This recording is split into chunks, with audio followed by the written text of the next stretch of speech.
Now and for Boy George looks back on an ecstasy revolution in the chemical generation, a frank and sometimes disturbing account of the impact of ecstasy and club culture on British life. The programme contains strong language.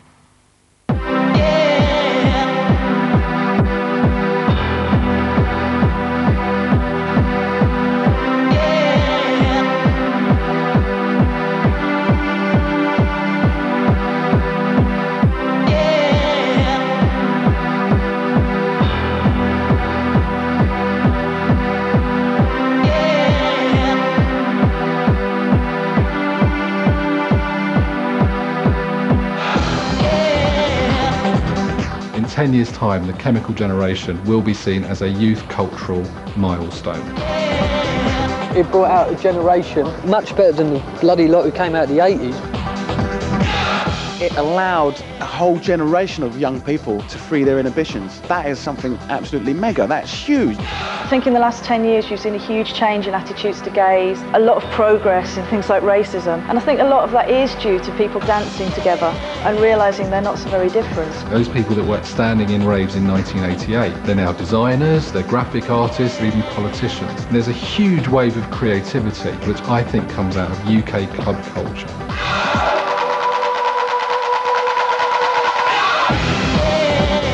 The greatest significance of acid house culture is it's representative of Britain as being the non-stiff upper lip generation. British people actually having a reputation as being the maddest rather than being the most boring, tame and conservative, because we're not. We have it large.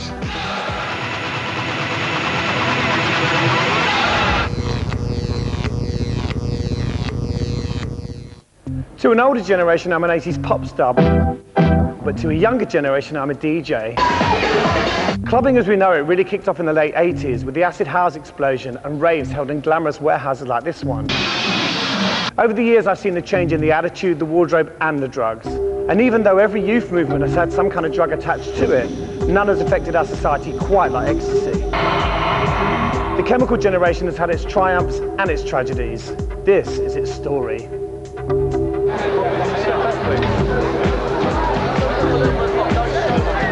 What goes around comes around. The scene today reminds me of the early 80s, when every club had an elitist door policy. Here at Glitz in Covent Garden this evening, I come as your favourite blonde knight.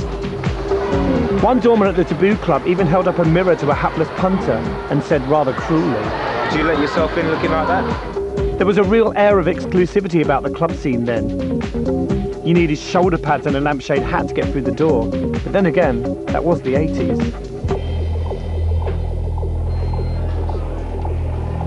I think that exclusivity within the club culture of the late 80s can be related to the economic exclusivity that was going on at the time. You'd already had the supreme victory of Thatcher, defeat of the miners, defeat of the printers, mass unemployment, greater divisions between the rich and the poor, and at the same time you had this club scene which was excluding people who didn't dress correctly, didn't have the right accent and didn't know the right people. And so it was a time where people were depressed and were looking for something.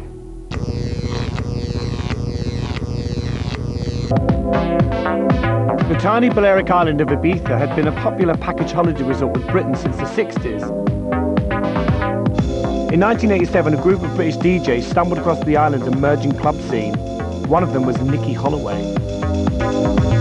You went to Ibiza with Oakenfold and Danny Rampling, and you went to clubs like Amnesia, and you experienced this whole kind of, what was called the Balearic scene. What was that like? We'd been going there for years as like more just as like normal people on package holidays and just sort of sticking to San Antonio.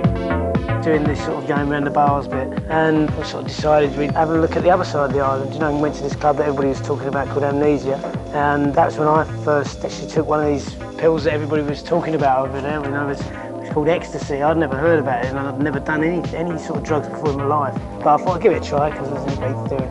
And we had the most amazing night. It sounds a bit cliched and a bit right on, but it did seem to open our ears and our mind to other cultures and other music, and it was great. I loved it, and that was it for sort of 10 years afterwards.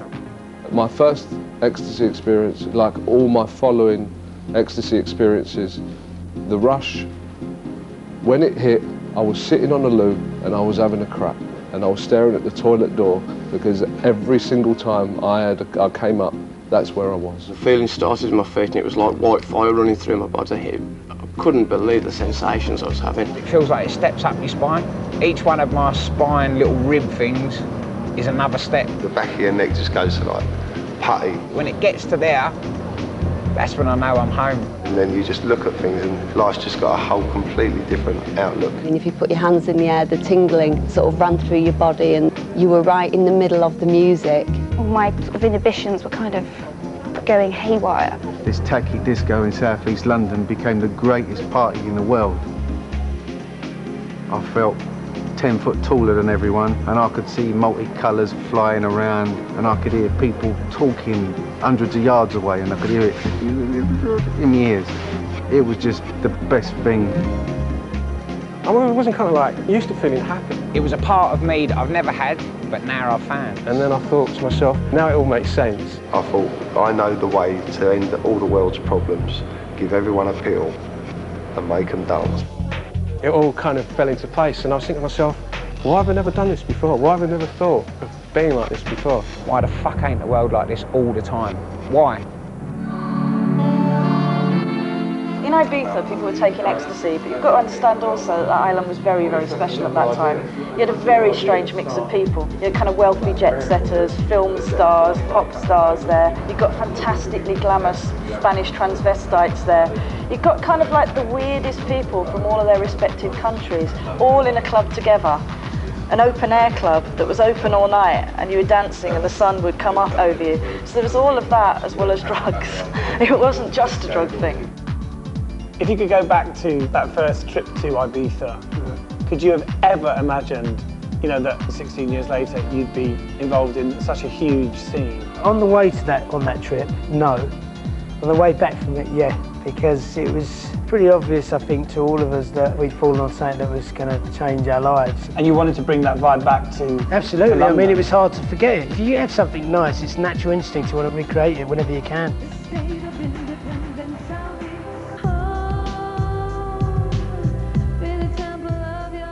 Recreating the Ibiza atmosphere of all-night open-air parties in rainy old Britain was to prove difficult.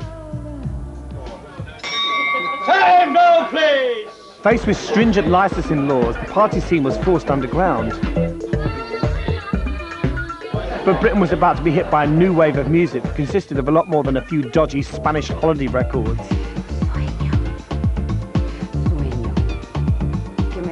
This is Roundhouse Recording Studios, and I'm looking for Mr. Denny Rampling. Those returning Balearic evangelist DJs brought back with them a whole new way of putting together music, lighting, DJing and drugs. One of the first clubs for the scene was Shoom, started by Danny Rampling. Danny, a lot of people sort of credit you with being one of the pioneers of the whole clubbing scene. Do you think that's a fair description?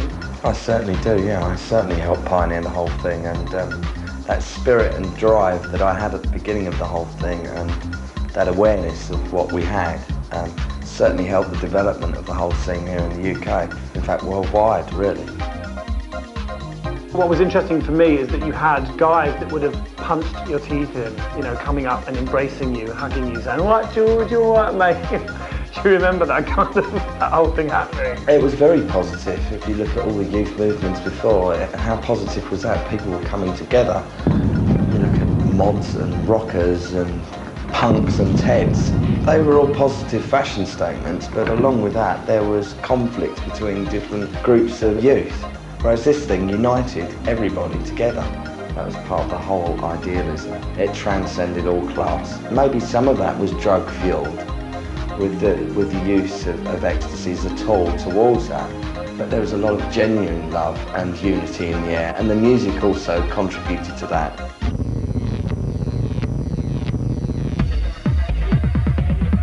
Ecstasy had reached British shores and was finding its way into many big city clubs, including Manchester's very first super club, the Hacienda. From being a great club, suddenly became a life-changing experience.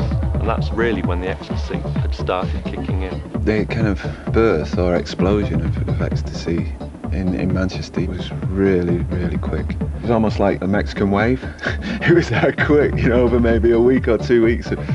people up this end had started going mad, and then it just crept, and then after a couple of weeks the whole place was just hanging from the rafters. It was madness. People would be dancing everywhere. You know, they'd be dancing on the stairs, in the cloakroom queue, in the toilet queue, you know, the whole building was just shaking. It was fantastic.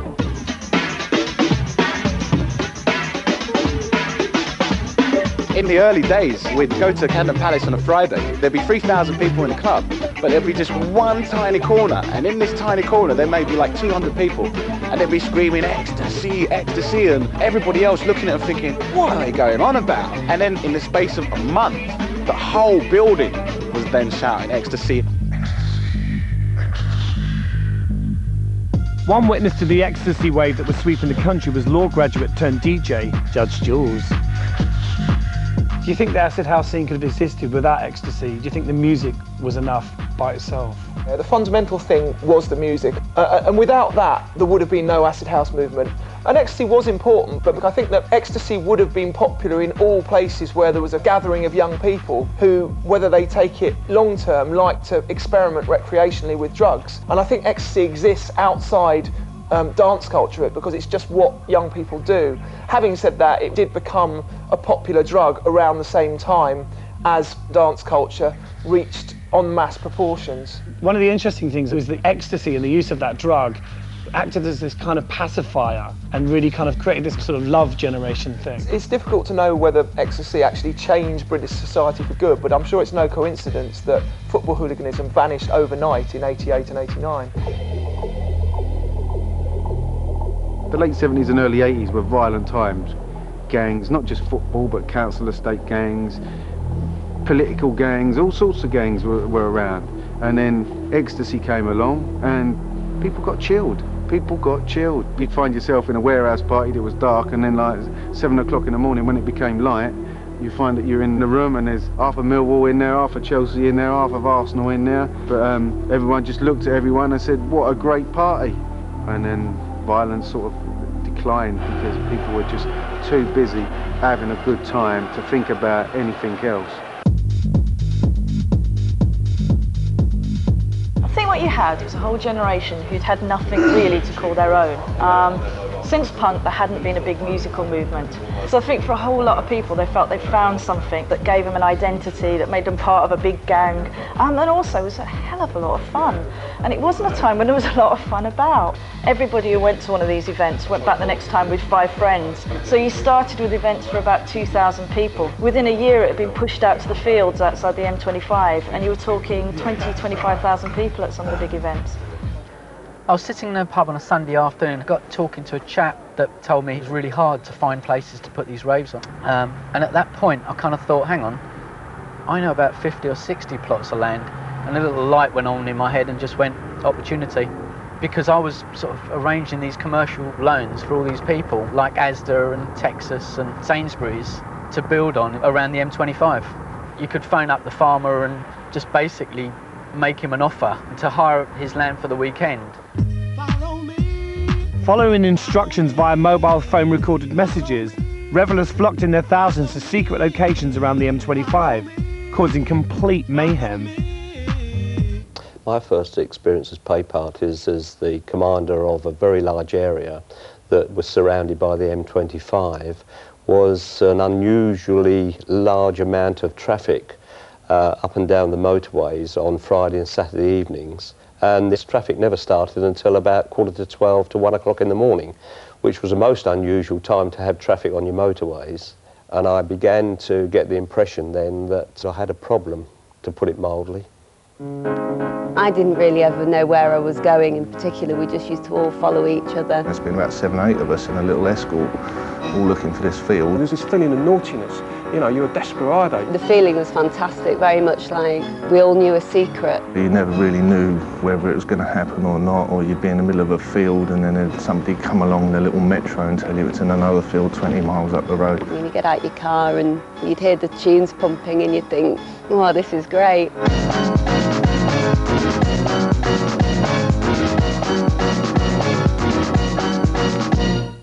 I think forbidden fruit often tastes sweeter, and I think people embrace this pirate identity of the illegal raves with great fervour. There's nothing more exciting than outwitting a big battalion of police and letting rip at a party afterwards.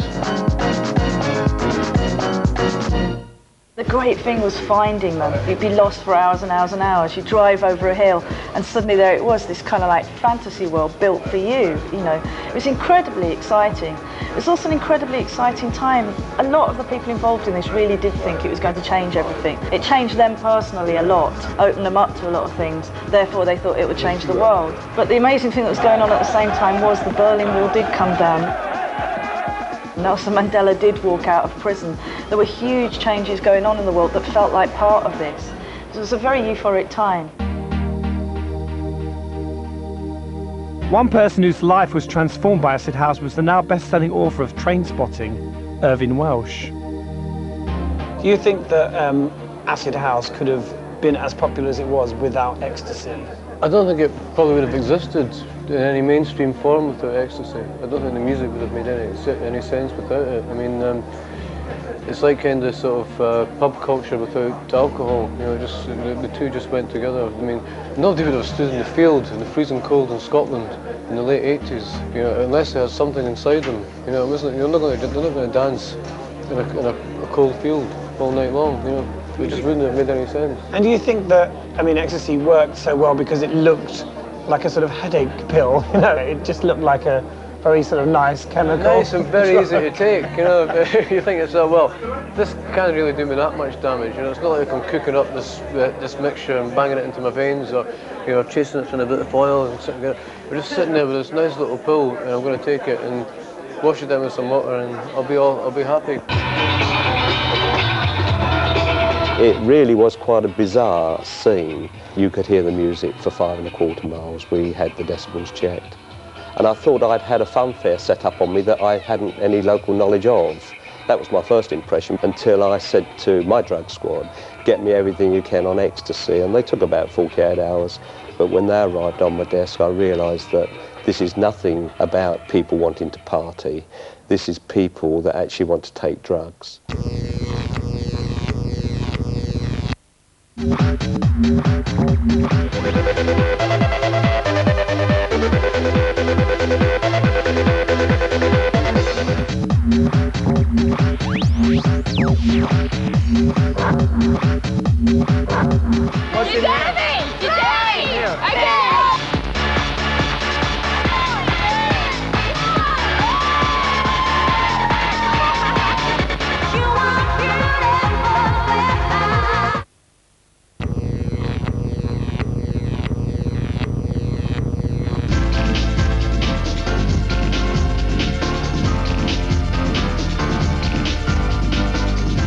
As more and more people joined the party, you didn't have to be the brightest of journalists to realise the potential for a story.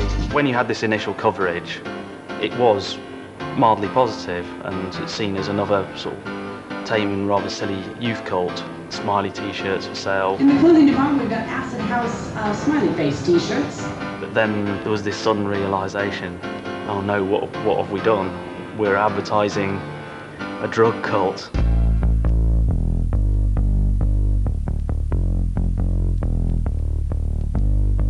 Immediately they pulled these t-shirts off sale and started running these heavy-duty editorials about the evils of pushers targeting our pop kids. Media pressure meant that the police had to be seen to be doing something. Our policy has been to stop these parties because they're unlicensed and because of our concerns for public order and indeed public safety. By this time, we were turning out 250 plus police officers on a Saturday night, and we'd started using helicopters for spotting. But every time I stepped up a tactic, they would step up a tactic against me.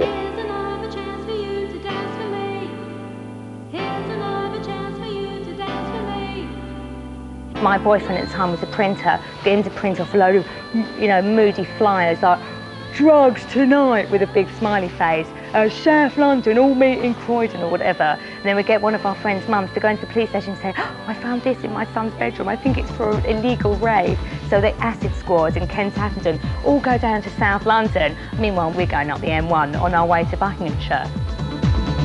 We then started to do what Sunrise did. We got our own radio station and we started to relay messages, sending people all over the place. Again, it went wrong. We sent them to Colchester one night where they smashed 2 garages up on the way and looted them completely. Police and local authorities have clashed with partygoers over noise and traffic nuisance, sustaining injuries and making many arrests. At a certain point, you had this kind of really heavy sort of police involvement because, you know, there was stuff in all the tabloids and there was a huge reaction. Do you remember at what point that kind of all changed and became really kind of a huge thing? At the time, the whole issue of pay parties was a much more grey area legally. Subsequently, there were a number of, I would call them draconian bits of legislation brought in to counteract pay parties. But because it was a grey area, the bigger promoters realised that the thing to do was to have an on-site lawyer. So you'd have these kind of heated debates about the legality of these events between the on-site lawyer and a very senior policeman. And it was literally down to the wire whether the event would take place, dependent on the ability of the lawyer to persuade the policeman that, yes, this did fall within the confines of the law. The minute we touched their equipment, they would lay a counterclaim for damage to equipment or for harassment, whatever you like to think of, they came at us with. I was taking out every agency I could find. And of course, these organisers feared the Batman more than they feared us, to be honest with you. There's no doubt that the powers weren't good enough for the police really to do the job effectively. Well, it was a game of cat and mouse, and we always won. Sorry, Kent Atherton, but we got you. I can't go along with the fact that they won. I'll be prepared to call it nearly a draw. But I think we won because we stopped it all in 18 months. All right, we drove it underground and we drove it to warehouses and the violence increased, the problems increased. In 1990, the government introduced a law which made it illegal to hold raves in fields around the M25 without a proper licence. But the promoters would not give up. Many returned to the cities to find alternative locations. The innovation that was made here was to start using unconventional premises like abandoned buildings, these sort of relics of Thatcher's destruction of the British manufacturing industry were taken up by a new generation who gave them new meaning. Genesis was just basically about doing different events in different locations. You know, we'd break into a warehouse, 100,000 square foot, move sound and lights into there. You know, I'd put a suit on and I'd basically go out to the police and tell them that I was George Michael's personal manager or whoever came into my mind at that time. In those days, the promoters were God. You know, we were earning, you know, hundreds of thousands of pounds. But, you know, we were young, we were like 21 years old, and it went as fast as we earned it. We were buying the Porsches and the Mercedes and the 30 grand watches. So, yeah, on Saturday, we'd have 150 large, but by Wednesday, it'd been spent. This dance culture, people involved in that really are Thatcher's children. That's what we are. So it was shaped by Thatcher's ideas of entrepreneurial, go-getting, go-for-it type of culture. But people involved reinterpreted those ideas to suit themselves. They were going to be entrepreneurs, but it may not be on the right side of the law. Even though the intelligence office has only been running a few months, we've got some very firm evidence about major criminals involved, major criminal organisations, drugs, protection rackets, all at the background of these parties. I think the thing about drugs is, as well as ecstasy being very enjoyable, it's also illegal. And one of the things about the huge rise in the number of drugs consumed in this country over that period is there's also been enormous amounts of money put into the hands of really deeply unpleasant people.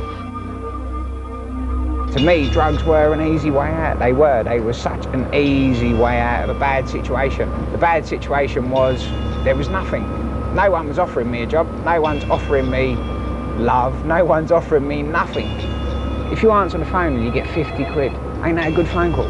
That is a fucking brilliant phone call. Getting 50 quid for going, hello? Yeah, right, I'll see you in 10 minutes. To me, that is a way of life, which is brilliant. All of a sudden, I was in the limelight. I was the man to be. You got my phone number? You know the right man. The hello mate, where you from, you know, all that, the matey bit had started to go with the rougher element of it, so to speak. I mean, you know, there was obviously a lot of money to be made in the mass selling of ecstasies that brought in elements of people that you used to go clubbing to get away from. You were going to these venues and there were like security guards with like guns and Rottweilers. Rottweilers, and it wasn't that happy, loved up vibe all of a sudden, it was a heavy vibe. I can remember going to, you know, some of the big raves, and as you were walking in, you know, you had people coming up saying, "Trips, ease." Yeah, ease, trips, Charlie.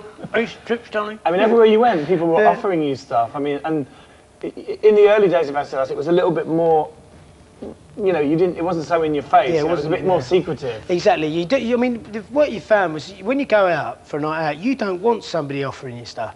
You want to be able to find it if you want it. You want to be able to ask and be able to get it. That was the I don't know, the etiquette of it was you wanted it there if you wanted it. But the last thing you wanted was a corridor full of people driving you mad offering you stuff.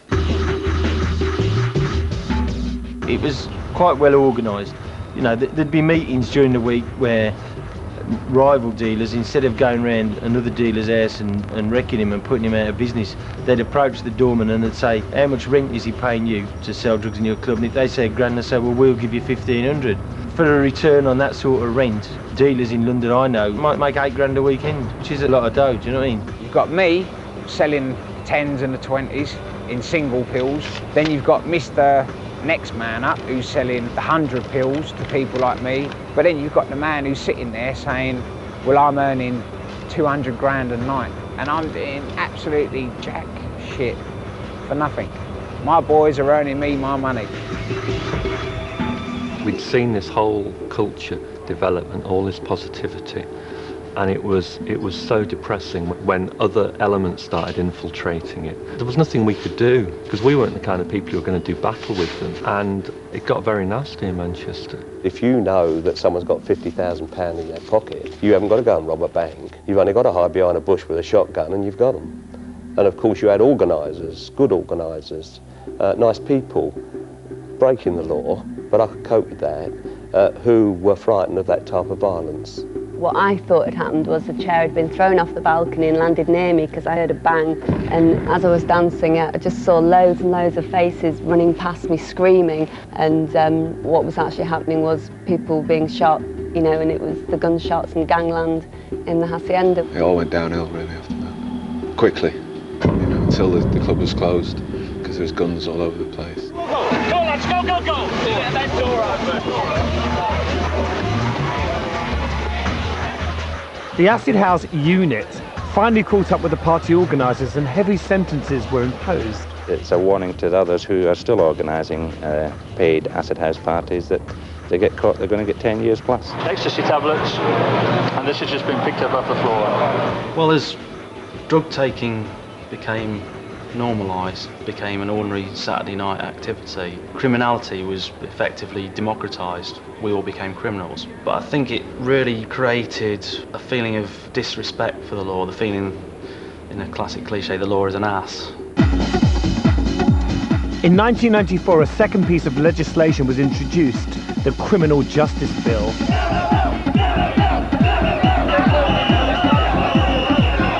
Acid House ravers were being lumped together with hunt saboteurs. Do you want another go? Squatters and New Age travellers, as the government tried to deal with all the undesirables at the same time. The result was the first opposition culture since the anti-nuclear demonstrations of the early 80s.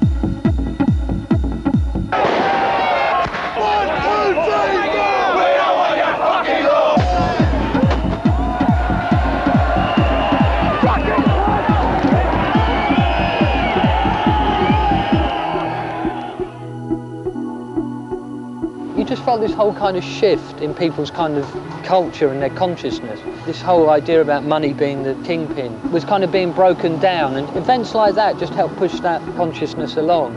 I think also you had a lot of kind of single politics come out of it. I think a lot of kids kind of got into the environment, you know, protecting the environment. Good morning, Swampy. What are the conditions like down there? Down that tunnel? Yeah. Not bad.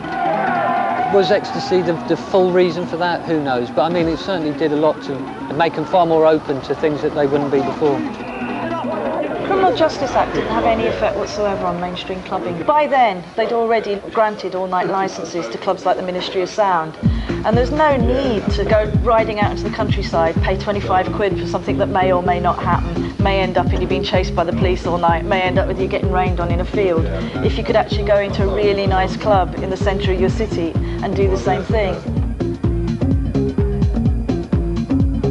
I think we took the sort of those people that didn't quite want to stand in a muddy field on a rainy Saturday. They didn't want their coat thrown on the floor. They didn't want to sit on that sort of rave slush that you used to always get on the floors. I don't know where it came from, but they wanted to come somewhere where they knew it was a sort of safe, well-managed environment. I sort of like to think that Ministry of Sound was a sort of civilised raving.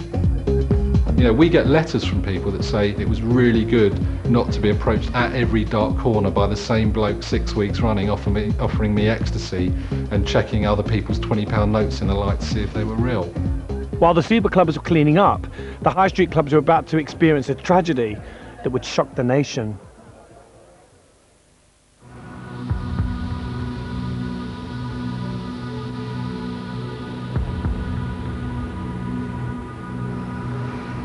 I was the head doorman at Rackels in Basildon, and a girl called Leah Betts used to come in the club, and through a network of friends she'd been supplied ecstasy from our club for her 18th birthday party. An Essex teenager is in a coma after taking it. Leah Betts from Latchington near Malden collapsed at her 18th birthday party. After she'd taken the pill, she collapsed. She was in a coma. The parents were sitting by the bedside. They issued this photo to the press of this young English rose, this flower of Middle England, daughter of a copper, lying in a coma having taken the illegal drug. And that hysteria really mounted over that week. What's going to happen to her? Are they going to switch the life support off? It was as if the police, newspaper editors, the public had suddenly discovered this invisible world. What they thought was weird, freaky druggies was actually their own kids. I think the effect her death had was that every parent in the country thought, God, that could have been my child. And I think for the first time, kind of Middle England, mainstream Britain, realised kind of like how widely these drugs were consumed. And I think one of the things about the kind of unfolding story of Leah was, like, you remembered seeing her dad going, we will get this evil pusher. I've got love for my daughter. I've got anger for the people with the drugs. And I hate this bastard that supplied them.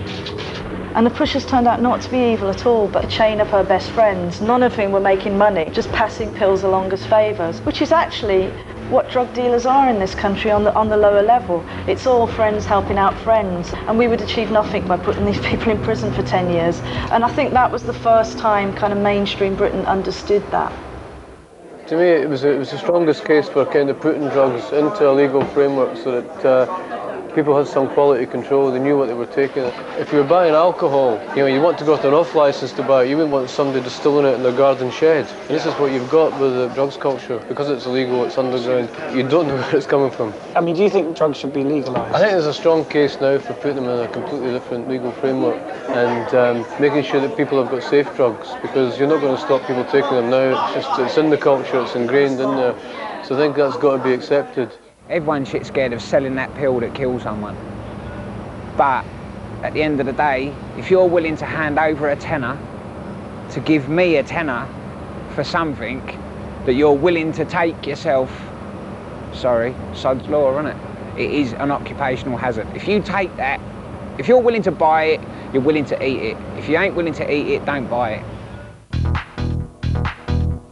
The thing about the Leah Betts, it was a tragedy, but I don't really think it had that much effect on how much ecstasy people took. In fact, I think more people take ecstasy now than they did in 1988. I would say probably 100 times more. It's become the currency of clubland. Witness to the changing face of clubland is another 80s pop star turned DJ, superstar DJ in fact, Jeremy Healy. In terms of kind of like the whole drug culture thing, you know, every weekend there are kids dancing their heads off, popping E's, not worried no matter how much bad press they read, no matter how many scares there are, going out and just going for it and really enjoying themselves. And do you think sort of drug use is much more widespread now than it was, say, 15 years ago? Yeah, it's much more commonplace, and that's just the way it is, and I don't think there's anything anyone can do to change that. You know, I just think that it is a part of everyday life and has been demonised and needs to be dealt with, you know, in an adult way. It's a bit like sex. You can't sort of push it underneath the carpet and pretend that it doesn't go on. And to be honest with you, the number of people who've died from it and the column inches surrounding it do not equate. You know, like I know literally 20 people who've died from lung cancer from cigarettes. So I find it offensive to say that ecstasy is dangerous when they sell cigarettes around the corner, you know. If I were to look back over the last 11 years since the alleged craze was really in its development stages to what it is today, I wonder really whether the amount of time, resources, money that has been ploughed into this has been all worth it. I know there have been deaths. One death is one too many, but I don't think there's been more deaths through Class A drugs than there has through some of the other things that we are encountering in our day's life today.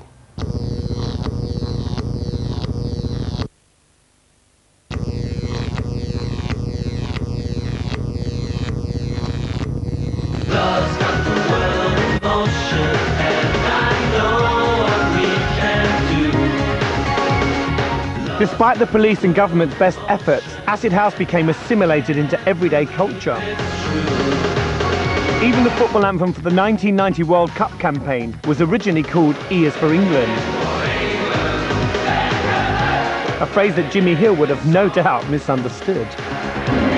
Then there was Blair, who even used an ecstasy anthem for his mass sing-along at the 1997 election campaign.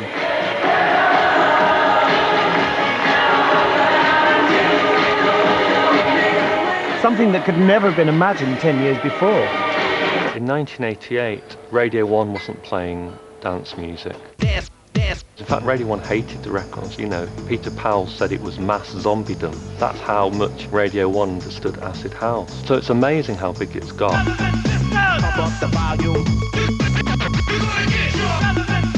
Pump up the volume.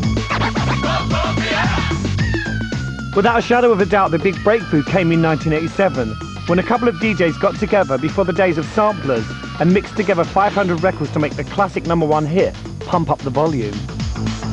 Pump up the volume, pump up the volume, pump up the volume, dance, dance. DJ, looking back, do you see how significant Pump Up the Volume was? It was significant to me as a radio thing, you know. On the radio, there wasn't a lot of dance music being played apart from the Pirates, but suddenly Radio 1 took it on. You know, then DJs were obviously going in the studio and starting to make their own records too. And that record, in a sense, kind of started a whole new trend, because suddenly maybe you were responsible for kind of making DJs a little bit more important. Well, in a way, yeah. I mean, it opened the door. Pop stars were suddenly replaced and DJs became the new attraction, earning outrageous amounts of money. Paul Oakenfold was rumoured to earn a six-figure sum for playing on New Year's Eve. Not a bad night's work for playing other people's records.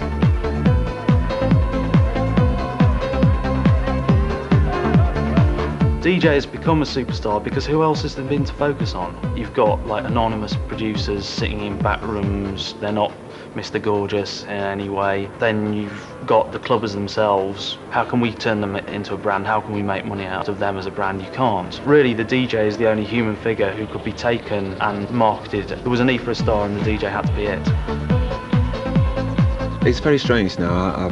I've been to a couple of clubs recently. They've had superstar DJs on and they get this big kind of fanfare and introduction onto the stage and they walk out and go, yeah, and you think, hang on, you're not World Federation wrestlers, you know what I mean? You're supposed to be providing the soundtrack for the club. And the weirdest thing for me is the audience kind of stand as if they're at a gig, looking at the DJ playing records, which that never happened in our days, you know. The DJ should have been heard and not seen, really. One man who may disagree is DJ Pete Tong, who has his own successful Radio 1 dance show, runs a label, supervises soundtracks for feature films, and even has his name in the dictionary. Before sort of acid house, you know, the DJ was just some bloke in the corner that, you know, played records. Oh, totally. We were the failures because, you know, everybody I know that started DJing at that time actually really wanted to be a musician. You know, I wanted to be a drummer. I was such a terrible drummer. I decided to play someone else's records. It made a better noise. So no one knew, obviously, where it was going to end up or what it was going to be like today. But I did it because I couldn't dance. It's the only way to pull birds. I mean, one of the sort of legacies, I suppose, of this generation is that we've been able to do something that most of our parents would never have had the chance to do. Yeah, yeah. I mean, this whole self-employment thing. Definitely. No, it's exciting times. And that's why, I think being a DJ is figuring on more people's, job applications or, job desires. And it is, I've read it somewhere, more turntables are sold than Fender Stratocasters. One guitar to 9 pairs of decks being sold. Yeah, it's amazing, amazing. A lot of the people I've spoken to, especially some of the older DJs, have said that, they're quite happy to be behind the decks, but they couldn't see themselves kind of jumping up and down. Yeah. And there has been this move into this whole kind of bar culture. Yeah. And, people are using cocaine more than they were 10 years ago.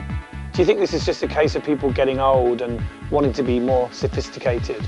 Probably some of it's designed by the desire of some of the club runners not to want to give up, I mean, it's almost like, well, we don't want to stop going out, and we still want to be with you guys, but we're just going to be around the corner here with our, the designer double vodka and tonic.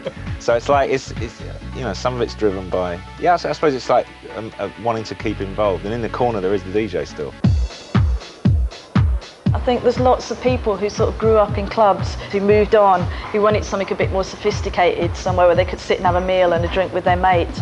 Weren't particularly concerned with getting sweaty anymore, but they wanted the same kind of really nice surroundings, hence the rise of the designer bar. The point is, for all of the anti-E propaganda, most people quite simply grow out of it. It's not perceived by the first generation of clubbers as being necessarily cool anymore. We all know what it's like to see a teenager going through their rites of passage, drunk for the first time in a pub, puking up, being silly. We look at it and we think, well, that's a little bit immature, that's a bit naff, that's a bit uncool. And it's become the same with people taking pills. If you see someone gurning at you and going, oh, how many you had? What's your name again? After it just becomes tiresome. You just think, oh, I'm not too, it reminds you of your own initial uncool behaviour. Lisa Lau has been around since the early days of Ibiza and was one of the first successful female house DJs. Over the last 5 years, there's been this real return to kind of bar culture. Yeah. Do you think it's our kind of generation kind of growing up and wanting to be a bit more sophisticated? Yeah, basically, I do. I think that we're all 10 years older. We want to go somewhere that's a little bit more intimate, and we want to start mixing with people our own age. I think there's nothing like adult conversation and not what did you have tonight and, your music's wicked. So, I think that it is, definitely a case of us moving on. And also there's been a kind of return to sort of cocaine use, because I think a lot of people see cocaine as a more sophisticated drug, and it's a more grown-up drug. Do you think that's true? I think that it's definitely something that people think. It's almost like stereotypical, do you know what I mean? Well, I go to these places now and drive this car, so I've got to be spending £50 a night on my drug. Cocaine is such a major player in nightlife. I'd say probably more than ease at the moment. It's everywhere.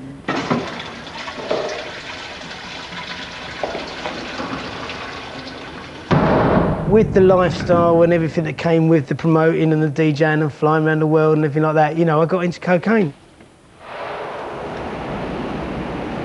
Started very much as like having the odd line of someone else's, and then it was getting half a gram to share with a mate, and then it was like a gram at the weekends, then it was one every night I went out, and then I was out every night, so it's every night. And all that happened over a period of 10 years. It didn't happen overnight. I didn't become a cocaine addict overnight, but I did end up there. Anyone who does a lot of cocaine basically turns into an arsehole. You won't accept it yourself, but you do, I was a perfect example of that.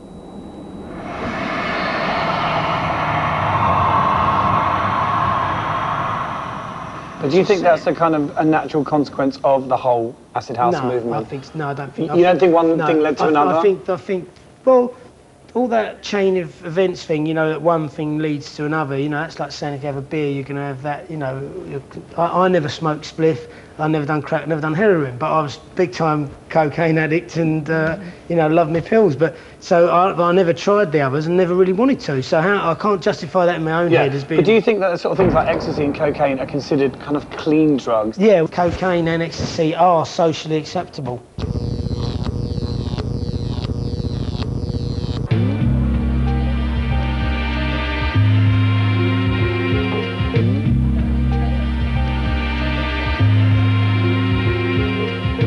you could think of any one thing that was a kind of positive that's come out of this whole kind of mass dance culture explosion, what would it be for you?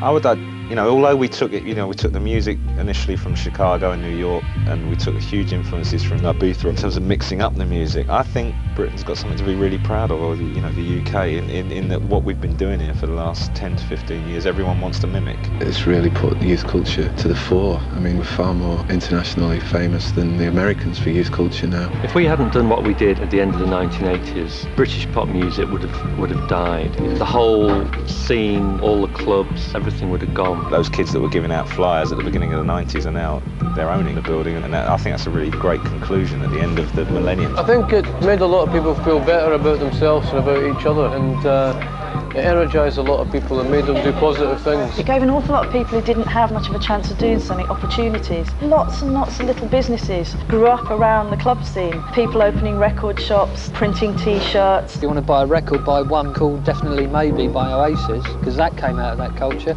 And you want to see a film, go and see Trainspotting, because that came out of that culture as well. It's probably everywhere. Design, cars, restaurants, magazines. The influence of people that went clubbing when they were 20 years old that are now 30 can be seen right across Britain. We are the first generation with no allegiance to wartime values. You know, it's when you look back on Paith News and you see these sort of images of British people as being very conservative with small c and stiff upper lipped. It just does not tally with what I see when I go out to clubs of people just going absolutely mad. I just think it's so sad that older people still perceive us as being po-faced and boring, because we're not. It kind of destroyed sexism, but increased sexuality. There was less of a sense of the old kind of sexist stereotypes. I think people learn a lot more than you'd expect about each other on the dance floor. The fact you were black, white or yellow, you were in a field in 1988 dancing to the same music, has to have some sort of lasting effect. I became less of a snob, which made me more open to other people. It's kind of nice thinking that all these people are now out there doing interesting new things, and it really has changed the landscape that we're living in now. There's a flip side to that, though, in that we know other people who dropped out of college and probably would have had quite a promising career and got a bit fucked up as a result. There's so many dealers out there, there's so many people, everyone knows someone that's selling pills or weed or whatever, and you just like ringing up for a pizza. If you could think of any one thing that was a negative that's come out of this, what would it be? People dying. That was obviously never meant to happen. It had a lot of martyrs that it shouldn't have had. Talking about people like Leah Betts, it's horrible that people died when they shouldn't have died. People have been taking E for 10, 15 years, but they still don't know really what it does to you. So that's the thing that is a little bit daunting. People don't really go out during the week anymore because they don't trust themselves. It's a bit like a lot of people can't go out without using drugs anymore.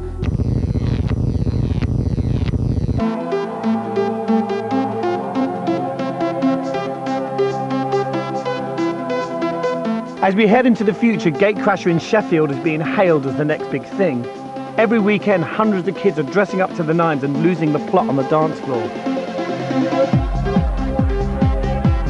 This is the new chemical generation, whose only connection to acid house is the legacy that it left behind. And even though some skeptics say that Clubland is over, one visit to this place would certainly prove otherwise.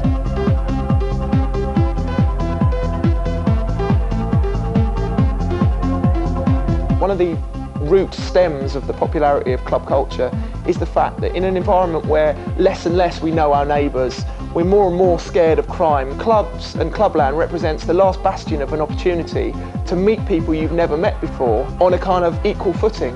And ultimately the human race is a social race. We want to go out and meet people, but we're given very few opportunities to do it in a non-threatening environment, and that's what will keep club culture important until the year dots, as far as I'm concerned. People will be dancing till the bomb drops, you know. I don't think it's ever going to end. As long as people are moving on, making new dance music, the scene's always going to be evolving. It's going to go somewhere else. Something else is going to come along and replace it. I mean, you went through the punk scene, and when that happened, you thought, God, what could ever replace this? It was so new, refreshing and unique, and acid house was also that way. But I certainly believe that something else will come along and replace it at some point. For a radical youth movement, it might not be music. they might be looking in the wrong place. It might be ice hockey or something like that. I think clubs always will exist, and they're places where people can kind of experiment and then go back to the real world and be their normal selves. And I think drugs, hallucinogenics, some way of kind of losing yourself and forgetting who you are or turning into something new will always be involved with them. But also I think it's true that people will always grow out of it, slow down and calm down. And it's not something we should really worry too much about. As a result of the ecstasy revolution, some say we're far too dependent on chemicals. In my opinion, we've been hooked for years. It could be dropping a Prozac for depression or a Class A drug to go dancing, but either way, chemical consumption is now ingrained in our culture. It's in our environment, it's in our water, even in our food. So where do you draw the line? Ecstasy had been around for 70 years, but only when it coincided with dance culture did it really find its moment.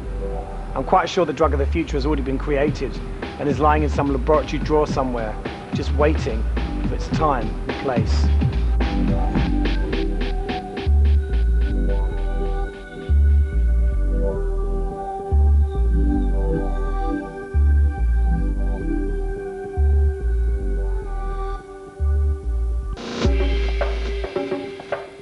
There's a free Channel 4 booklet called The ABC of Drugs that looks at a wide range of drugs, how they're used and the risks involved. For your copy, ring the Channel 4 order line on 0906 5544 040. Calls will cost no more than £1 and lines will be open for the next month. The number again is 0906 5544 040. And Boy George and the Chemical Brothers pop up next, so stay tuned.